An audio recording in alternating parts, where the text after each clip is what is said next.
Hi, it's Chris with Implied Music. So, what if I told you there are only two chords? Well, of course, there are more than two chords, but from at least one perspective, there are only two chords.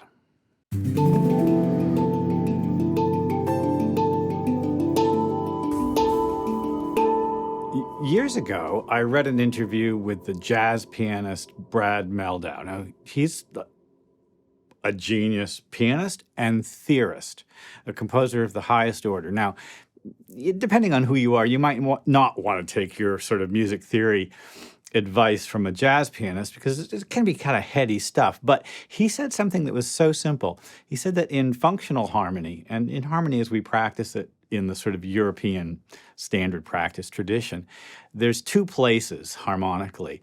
There's there and not there. Let me show you what I mean. So you know this. The C triad is kind of the home triad in the key of C. And you probably are also familiar with what we call the 5-7 chord, the G7 chord.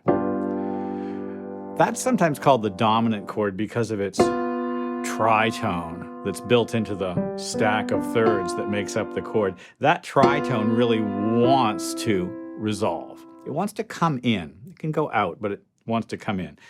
Going out would look something like this. Those two sounds are very strong in Western functional harmony.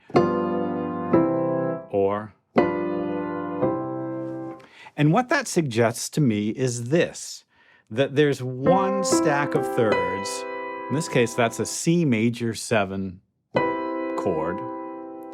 And as you can see, that consists of 4 different notes. And then right beside it, I have another stack of thirds. And that stack of notes, we'd have to call it a B. That's a minor third. That's a diminished fifth. And that's a minor 7th. We'd call that stack of notes B minor 7 flat 5 or B half diminished. But if I add a G under that, I get G7 with a 9th. And that G7 wants to go home to C. The 7 tones of the major scale make a kind of a terrain. And that terrain has like really 2 important locations. Now, you've probably noticed, as we were talking about this, that in the case of the C major 7 triad, there's a B on the top. And in the case of the B half diminished triad, there's a B on the bottom. We have a duplication. You probably have also noticed that the C major 7 chord has a G in it. And if I say that the B half diminished chord is the top of G7, it also has a G in it. So C, G, C. This is pretty just by itself, isn't it? And you can feel it like breathing, right? Do you feel it like contracting and expanding? Contracting and expanding, contracting and expanding. We've talked about this before, how there's like a compression in certain kinds of harmony and then an expansion. And that, in a way, that's all you really need to know when you're arranging. Well, it turns up in tons of songs. For instance, I was playing dance class yesterday and the teacher said, "Can you play the Mexican hat dance?" And I said, "Of course."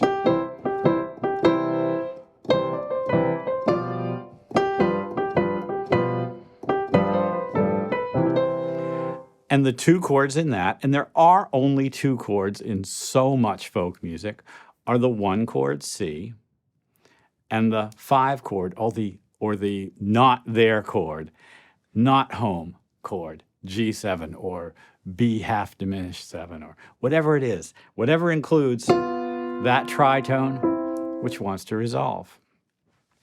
As I was thinking about talking about this today, I called up my opera singer friend Lisa, and I said, "What's this melody?" Because I couldn't remember the name.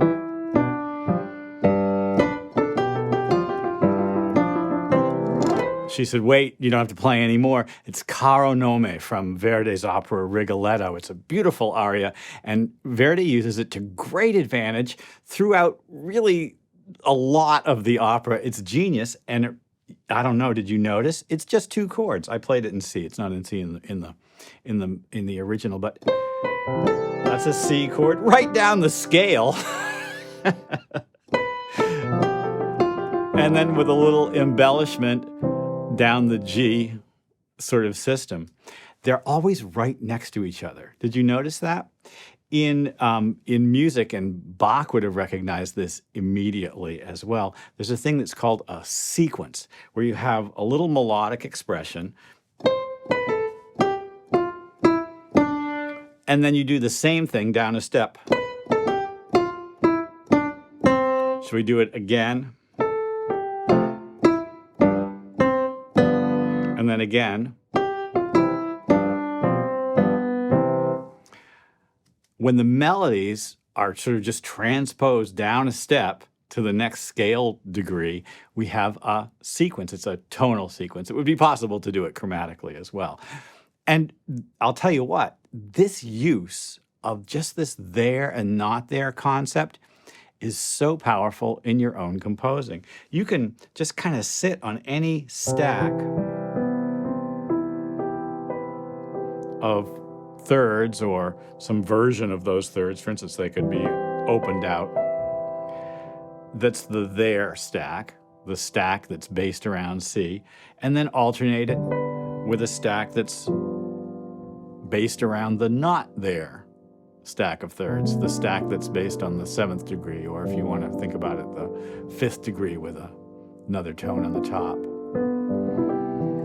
There's just tons of music, folk music, classical music, that just uses those two places. And as I'm playing right now, I'm just playing a 1 chord and a 5 chord. That's it. To create a little more interest, I could go to a 5 chord in another key and then resolve to the 1 chord in that key. That's really the essence of functional harmony as it's, okay, stop this. That's really the essence of functional harmony as we learn it in the earliest grades in theory, but it's also a very powerful tool for the highest level of composing. Functional harmony gives us that sense of breathing, of contracting and expanding. And it's available to us in fun folk music and in just amazing sort of opera arias. Do look for that Gilda aria, Caro Nome. She sings this kind of beautiful love song about this, just a love song based on just the name of this student that she's met. Rigoletto, her jealous father, doesn't want her to leave the nest. What a story that opera is. Listen, I hope this has been useful. Like and subscribe. Do the things we do here on YouTube. I'll see you next time.